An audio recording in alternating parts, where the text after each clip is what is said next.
This is an audio essay from the EI podcast. Bill Emmott profiles Lafcadio Hearn, the Anglo-Irish-Greek foreign correspondent who made Japan his home. The double agent who introduced Japan to the West. Bill Emmott. This is a story of how a century and a quarter ago, in Japan, a remarkable Anglo-Irish-Greek foreign correspondent called Lafcadio Hearn pulled off an unusual feat. He became admired both by the readers he was writing for in America and Europe, who knew little about Japan, but also by the Japanese themselves, who knew rather a lot. He is no longer well known in Europe or America, except among specialists, but in Japan he remains an object of study, of admiration, and even for some of veneration. How many foreign correspondents have a museum dedicated to them in the country about which they were writing? This is even more surprising than it may sound. The best foreign correspondents often end up annoying or at least irritating their hosts. After all, their job is to report what is going on, warts and all, and few governments or elites like their warts to be pointed out. Very often, foreign correspondents are the hardest reporters for governments to influence or bully, except by kicking them out altogether. But when that is done, their writing either ceases or becomes less well informed. That is what has been happening in recent years as foreign reporters have been pushed out of China, many of them moving to Taipei or Singapore. Foreign correspondents who stay a long time in the countries they are sent to and really get to know their hosts well tend to earn the suspicion of their editors back home, who worry that they may go native. The fear is that their correspondent might become uncritical and cease to spot new stories. Plenty of excellent, long-standing correspondents have proved this fear unfounded. Nonetheless, perhaps the most notorious case of a correspondent who did go native is Walter Duranty, a Briton who was the New York Times' man in Moscow under Stalin, who won Pulitzer Prizes for his coverage, and yet infamously dismissed reports of famine in Ukraine as nonsense. In the 2019 movie Mr. Jones, about the Welsh journalist Gareth Jones, who did uncover the Holodomor, Duranty is depicted as a debauchee, even as a double agent. Moreover, in stable times, which in the news business means dull ones, another danger looms. Foreign correspondents often find themselves looking for strange and unusual tales, for those are the sort of stories most likely to interest their bosses back home and to entertain the reader or viewer. Few host countries, however, like to be turned into freak shows, in which the exotic becomes central to their apparent identity. And the further away and less well-known the country is, the likelier that the freak show treatment will be a common resort among foreign writers trying desperately to make a living. This is not meant to denigrate the foreign correspondent, which this author would never do, having served as one in both Brussels and Tokyo, and having, as editor-in-chief of The Economist, benefited from the work of many fine practitioners of that craft. Rather, it is to state an awkward reality, one that is particularly true for Japan, and one which only well-informed and careful news editors back home can steer their correspondents away from. This is partly because Japan is a country replete with exotic stories, at least from European and American points of view. But it is also because the quite conformist, don't-rock-the-boat culture of Japan tends to mitigate against a lively news agenda, boosting the incentive to seek out the colourful. The Japan to which Lafcadio Hearn arrived by ship in 1890 from the United States, where he had been working as a journalist and author in Cincinnati and New Orleans, was a very different place to the country we know today. After 2 centuries of self-imposed isolation under the Tokugawa shogunate, Japan had in 1853 reluctantly opened up to European and American trade, technology and diplomacy, and then suffered 2 turbulent, violent decades of civil war and disorder. With the restoration of the Japanese emperor at the helm of government in 1868 in a coup d'etat, and the establishment in 1889 of a new constitution with the country's first-ever parliament, albeit elected by a limited franchise, the country that greeted Hearn was also embarked on an urgent, determined strategy of modernization and westernization, so as to heal domestic divisions and to stave off foreign threats. To Westerners it was also wonderfully exotic, with an influx of Japan's art and design to Europe, bringing about the late 19th century fad of Japonisme. You need only to watch Gilbert and Sullivan's 1885 comic opera The Mikado to see how Japanese images could even then be translated and distorted in popular culture back home. Patrick Lafcadio Hearn was born in Greece in 1850, the son of a Greek mother and Anglo-Irish father, whose marriage was later annulled, after which both parents in effect deserted him, leaving Lafcadio to be raised by relatives in Ireland and schooled in England. All that made him arguably a classic product of the British Empire, albeit at the poor end of the range, somewhat stateless, with a mixed, perhaps confused identity, but also able to make his way in the great country of stateless migrants of the era, the United States. He did so by getting work as a journalist, becoming a translator of French literature, and later by writing on topics as varied as Creole cuisine, West Indian slavery, and Louisiana voodoo. Running out of employers and enthusiasm, especially in the aftermath of controversy surrounding his illegal marriage in Ohio to a black woman, Hearn then accepted a commission from Harper's Magazine to travel to and write about Japan.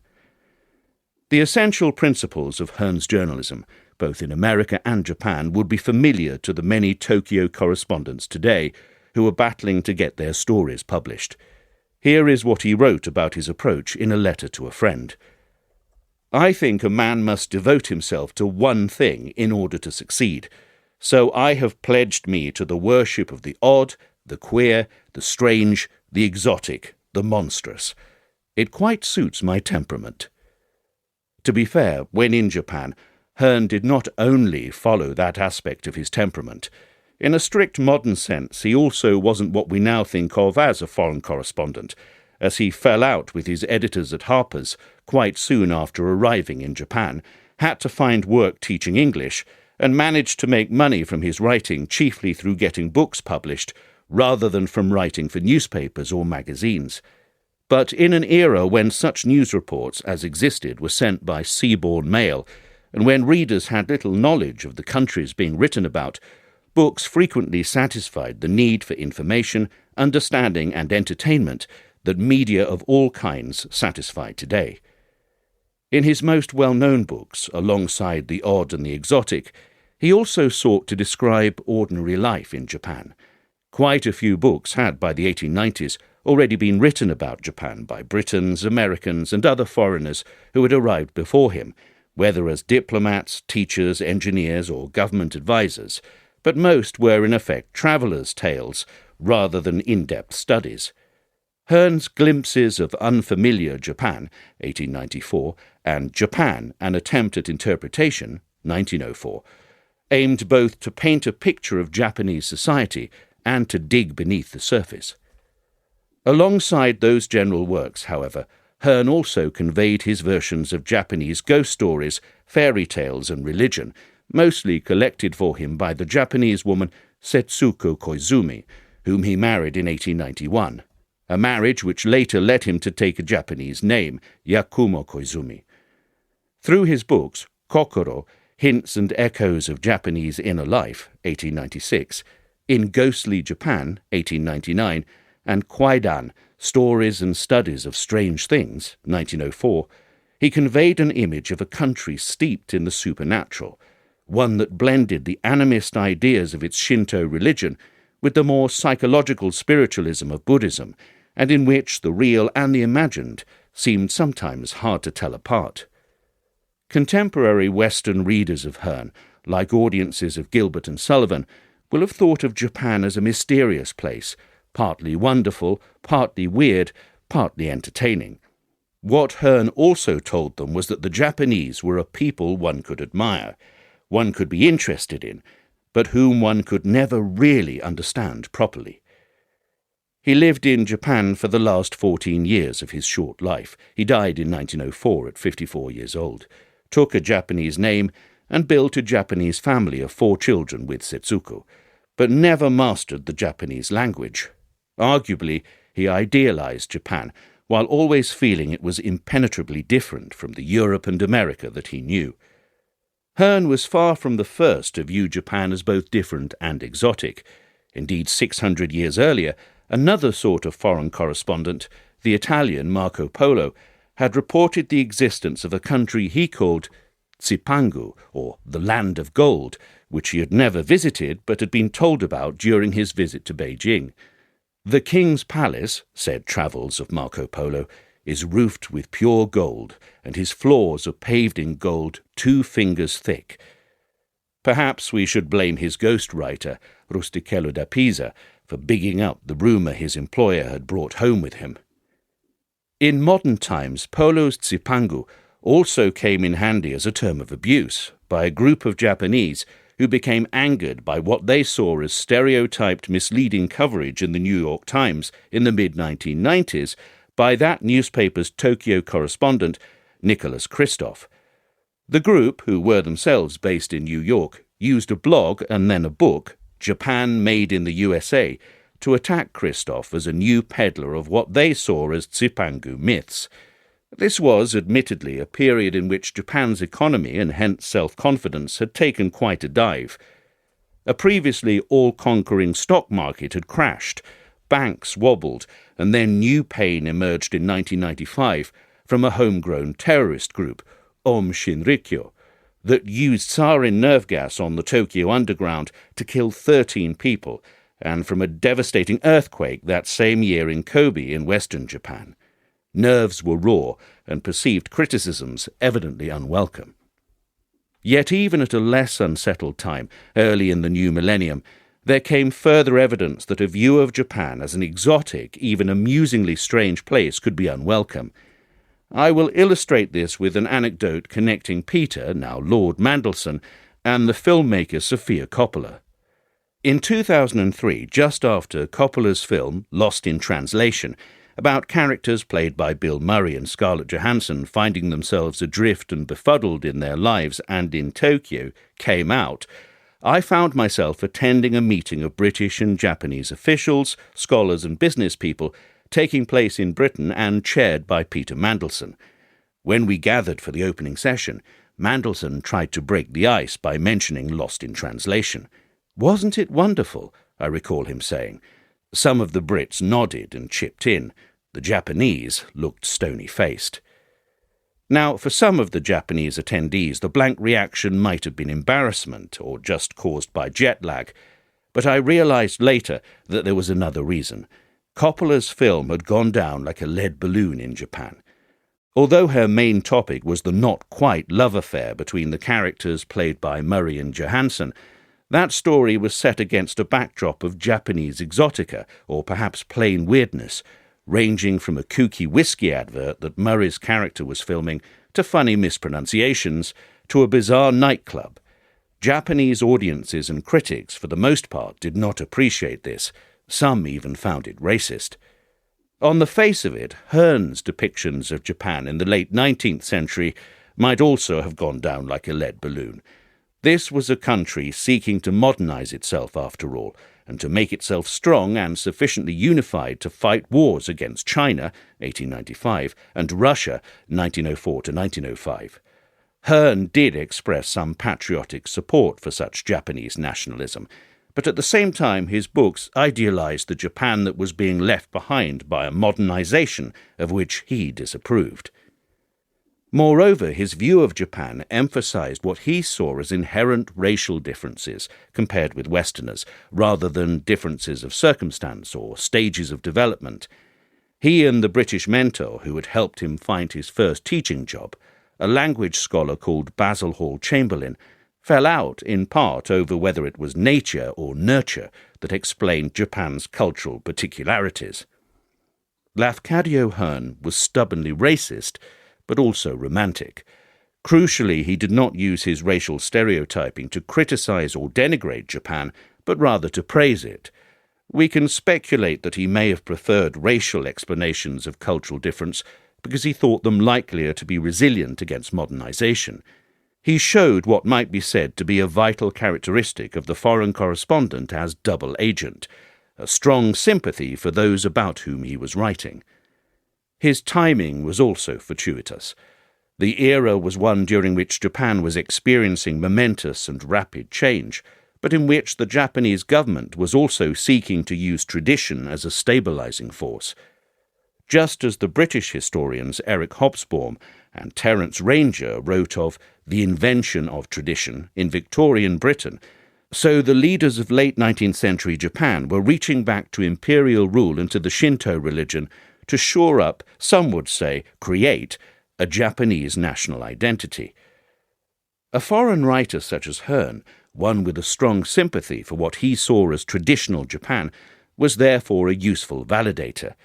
Not only did he help spread a positive view of his adopted country to his European and American readers, but he also helped reinforce the message the government was seeking to send to Japan itself. This may explain why, without apparent qualifications, Hearn landed a job teaching English literature in Tokyo Imperial University, which is still today, shorn since 1945 of the word imperial, the country's leading educational institution. Helping Hearn to stay in Japan and in a more prominent position than in his previous provincial teaching posts may have felt like a good idea. But even if there was no conspiracy to exploit Hearn, he was nonetheless extremely useful at a moment when Japan was going through something of an identity crisis. Something similar happened again half a century later. During the Second World War, the U.S. Office of War Information commissioned an American anthropologist, Ruth Benedict, to do a study of Japanese society and culture, initially as a Know Your Enemy project, but which then, in 1946, was published in book form as The Chrysanthemum and the Sword.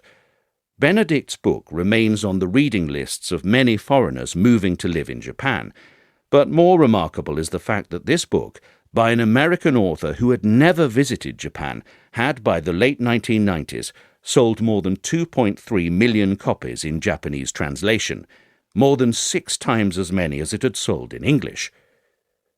Defeat had brought a period of questioning of Japan's identity, similar to that in the last decades of the 19th century. So, like Hearn's books, Benedict's study provided a sort of validation, as well as offering an outsider's view to an uncertain people.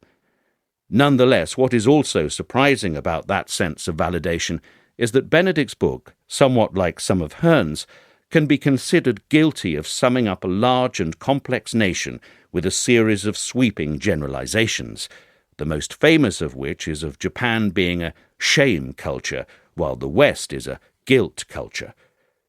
Plenty of academics have criticized Benedict's generalizations, just as Basil Hall Chamberlain criticized Hearn's.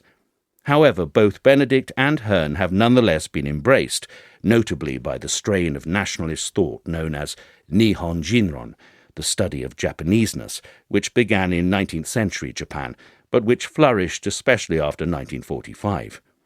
Generalize as much as you like, the Nihon Jinron devotees say, as long as you show how different and special the Japanese are compared with Westerners. Patrick Lafcadio Hearn, the Anglo-Irish-Greek foreign correspondent, became a successful late 19th century double agent because he showed sympathy for Japanese society rather than lecturing or criticizing, because he helped shore up Japan's sense of identity during a period of turbulence, and because his work supported the notion of Nihon Jinron. The fact that he left a Japanese family behind him also helped greatly, for his descendants remain vital preservers of his legacy, notably the museum dedicated to him in Matsue, the provincial town in which he made his first family home. In recent years, his memory and legacy have also been celebrated and marked by exhibitions and events in Ireland, Greece, Cincinnati, and New Orleans. The vividness of his writing has undoubtedly also helped. In the end, whether you agree or disagree with him, he marked out the subjects of his writing as being exceptional and different, which is what he was too.